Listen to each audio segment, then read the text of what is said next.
Então, pessoal, uma vez que esse bem ele já foi penhorado, já foi avaliado, se o credor tiver interesse em adjudicar aquele bem, significa dizer, em tomar aquele bem para si em troca do pagamento dessa dívida, ele deve requerer ao juízo a adjudicação daquele bem penhorado. O que o código diz com relação à adjudicação do bem penhorado? Ela não pode se dar por um valor inferior ao da avaliação. Então, o credor, não oferecendo um valor menor do que o da avaliação, ou seja, ele tem que oferecer o valor da avaliação, ele pode requerer que esses bens sejam adjudicados em seu favor. E aí, quando o credor faz esse pedido de adjudicação, o devedor ele deve ser intimado sobre esse pedido antes do juiz decidir. Por que isso ocorre? Porque o devedor ele pode, a qualquer tempo antes de deferida essa adjudicação, remir a execução. Ou seja, ele pode ir lá e efetuar o pagamento lá do débito devido, né, com as correções, as verbas acessórias impostas, e aí ele pode afastar esse pedido de adjudicação. Então, o parágrafo 1º do artigo 876 dispõe o seguinte, que requerida a adjudicação, o executado será intimado do pedido. E aí, os incisos, eles dão a forma de intimação do executado, pelo diário oficial, né? No caso do inciso 1, por carta com aviso de recebimento, no caso do inciso 2, e por meio eletrônico, ou nos casos em que não houver lá procurador constituído nos autos. Então, ele dá as formas de intimação do executado. E aí no parágrafo 2º ele dispõe que a intimação vai ser considerada realizada, né, naquelas hipóteses em que o executado mudou de endereço, né, tiver mudado de endereço e não comunicou ao juízo a alteração do seu endereço, aquela regra geral das intimações do processo de conhecimento lá que você já sabe, né? E no parágrafo 3º, se o executado foi citado por edital, não tiver procurador constituído, será dispensável essa intimação. Então, naquelas hipóteses em que ele foi citado por edital, aquela citação fixa, não constitui o procurador, aí não tem sentido no pedido de adjudicação eu promover uma nova citação por edital deste devedor. E aí no parágrafo 4º, o código vai dar uma regra com relação ao valor da avaliação em comparação ao valor do crédito em execução. Então o parágrafo 4º diz o seguinte, se o valor do crédito for inferior aos bens, o requerente da adjudicação depositará de imediato a diferença que ficará à disposição do executado.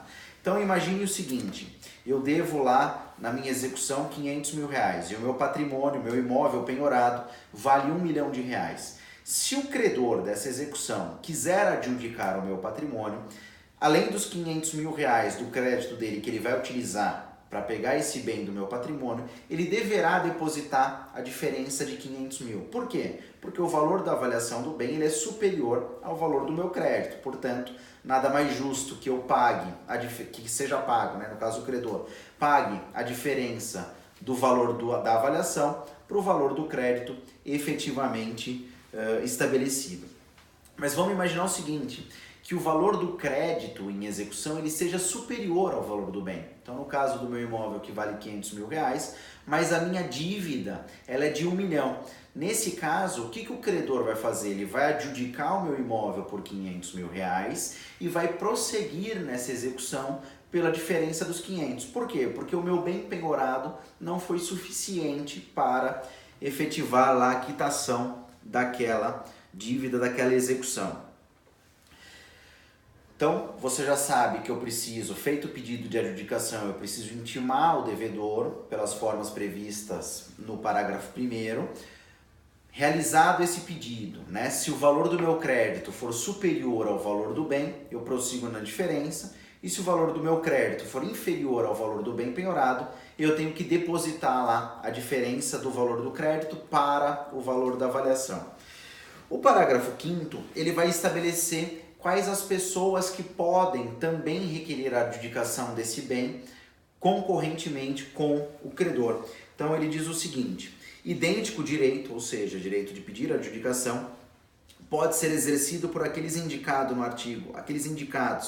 artigo 889, inciso 2 a 8, pelos credores concorrentes que hajam penhorado o mesmo bem, pelo cônjuge, pelo companheiro, pelos descendentes ou pelos ascendentes do executado. Então aqui na verdade ele abre a possibilidade de outras pessoas que a própria lei especifica, também abre a possibilidade dessas pessoas realizarem a adjudicação em igualdade de direito com o credor. Então você imagina, por exemplo, que o cônjuge, né, havendo lá uma penhora de um bem do seu esposo, pode adjudicar igualmente o direito, né, pode adjudicar aquele bem de forma igualitária ao credor. Então, no caso, ela depositaria lá o valor da avaliação e adjudicaria para si esse bem. O parágrafo 6º do artigo 876 vai dispor que se houver mais de um pretendente, deve ser procedida a licitação entre eles, tendo preferência, em caso de igualdade de oferta, o cônjuge, o companheiro, descendente ou ascendente nessa ordem. A ideia do código aqui é que se houver mais de um interessado em adjudicar aquele bem, eu devo proceder uma competição, né? O código ele fala em licitação, então eu acabo fazendo como se fosse uma espécie de leilão daqueles interessados em adjudicar o bem. E, havendo uma igualdade de oferta, então, né, o credor ofereceu, né, o valor da avaliação, R$1 milhão, por exemplo, e o cônjuge também ofereceu lá o valor, o mesmo R$1 milhão. Então, nesse caso, em caso de igualdade de ofertas, o cônjuge ele tem preferência em razão do disposto no parágrafo 6º do artigo 876. No parágrafo 7º do 876, ele vai dispor o seguinte: no caso de penhora de cota social ou de ação de sociedade anônima fechada, realizada em favor de exequente alheio à sociedade, esta será intimada, ficando responsável por informar aos sócios a ocorrência da penhora, assegurando-se a estes a preferência. A ideia aqui, pessoal, é que a penhora de cotas sociais, e você já sabe que ela é possível, né, ou de ações de sociedades anônimas, elas não impliquem a adjudicação dessas cotas, não impliquem a entrada de um terceiro estranho ao capital social, né, ao quadro societário, na sociedade. Então, o que o código exige que seja feito? Nos casos em que houver uma penhora de cota social de um sócio, que esta sociedade ela seja notificada, ela notifique os demais sócios para que estes, querendo, possam exercer o direito lá de adjudicar essas cotas e impedir a entrada de um terceiro na sociedade. Você vai saber, né, pelo direito empresarial também, você vai entender que nem sempre a adjudicação da cota social implica a admissão daquele sócio, né, daquele terceiro alheio à sociedade, como efetivamente sócio da empresa. Pode ser que haja a redução dessas cotas, a liquidação dessas cotas, por não haver interesse lá dos demais sócios em permanecer como associado, como sócios daquela pessoa terceira que acabou por adjudicar as cotas sociais. Mas aqui o que o código prevê é que seja intimada a sociedade, ela saiba, né, que tem um sócio cujas cotas foram penhoradas e que ela assegure direito aos demais sócios de adquirirem em preferência essas cotas sociais na hipótese de adjudicação. E aí, transcorrido o prazo de 5 dias relacionados à última intimação desses credores, desses terceiros que teriam preferência nessa adjudicação, o juiz ordena a lavratura do auto de adjudicação. Então, o artigo 877 dispõe expressamente o seguinte: transcorrido o prazo de 5 dias, contado da última intimação, e decididas eventuais questões relativas à própria preferência, né, na ordem de adjudicação, o juiz ordenará a lavratura do auto de adjudicação. Então, esse auto de adjudicação é um documento emitido pela serventia do juízo, pelo cartório judicial, que constará lá o bem, né, adjudicado e todas as questões, né, o valor da adjudicação, o valor do crédito, né, discriminará lá corretamente o bem. E o parágrafo 1º do artigo 877 vai dizer o seguinte, que considera-se perfeita e acabada a adjudicação com a lavratura e assinatura do auto pelo juiz, pelo adjudicatário, ou seja, o credor ou o terceiro que adjudicou, pelo escrivão ou chefe de secretaria e pelo próprio executado, caso ele esteja presente no ato. E aí, o código ele faz uma menção de que se considera perfeita e acabada a adjudicação, e a gente tem que entender essa disposição com muita cautela, porque a adjudicação ela é considerada uma forma originária de aquisição de propriedade. Então, uma vez lavrado o auto de adjudicação, considera-se que eventual reversão, né, da decisão ou eventual questão que não tenha sido apreciada, uma vez transitada em julgado essa questão da lavratura do auto de adjudicação, isso se resolve em perdas e danos, não há mais a possibilidade de se reverter a adjudicação já deferida e cujo auto foi lavrado, né? Então, eu decido as questões, lavro o auto de adjudicação e depois eu expresso aquilo que se chama de carta de adjudicação, no caso de bens imóveis. O que é a carta de adjudicação? Nada mais é do que um documento expedido pela serventia, pelo juízo, né, em que constam lá o auto de adjudicação, a decisão que deferiu a adjudicação, né, a descrição dos bens, eventualmente certificados de propriedade daquele bem, né, a matrícula do imóvel, e esse título, a carta de adjudicação, esse documento emitido pelo juízo, a carta de adjudicação é ela que servirá de título, né, como para que se dê entrada lá no registro de imóveis e que se promova essa transferência de propriedade, né, do devedor ao adjudicatário, ao credor que adjudicou aquele bem. Então, depois de lavrado o auto de adjudicação, o inciso 1 diz o seguinte, né, expedindo-se a carta de adjudicação e o mandado de imissão na posse quando se tratar de bem imóvel.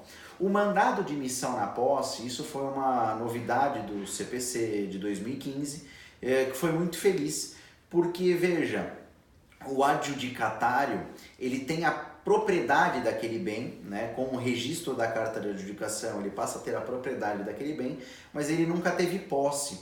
Então, se não houver a expedição do mandado de imissão na posse, ele teria que se socorrer da ação de imissão na posse, entrar com uma ação autônoma para buscar a posse daquele que tem o domínio, tem a propriedade, mas nunca teve posse. Então, o código foi muito feliz ao dizer que o juiz expede a carta de adjudicação e o mandado de imissão na posse. Então, o juiz já dá uma ordem judicial para que o adjudicatário já seja emitido na posse daquele bem.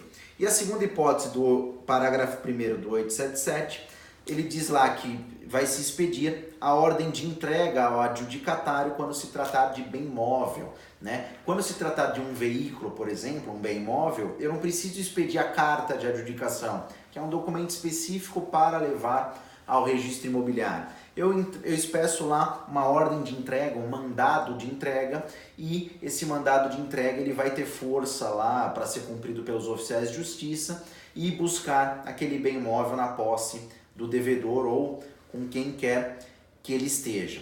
E o parágrafo 2º vai dar os requisitos da carta de adjudicação. A carta de adjudicação conterá a descrição do imóvel com remissão à sua matrícula e aos seus registros, a cópia do auto de adjudicação e a prova da quitação do imposto de transmissão. Como a adjudicação ela é uma alienação, então incide também o imposto de transmissões sobre bens imóveis lá, né, o ITBI. E o adjudicatário ele deve recolher, né, depois de lavrado o auto de adjudicação, ele deve recolher o ITBI para a posterior expedição de carta de adjudicação. Aí ele pega a carta de adjudicação, submete ao registro imobiliário e registra a transferência da propriedade.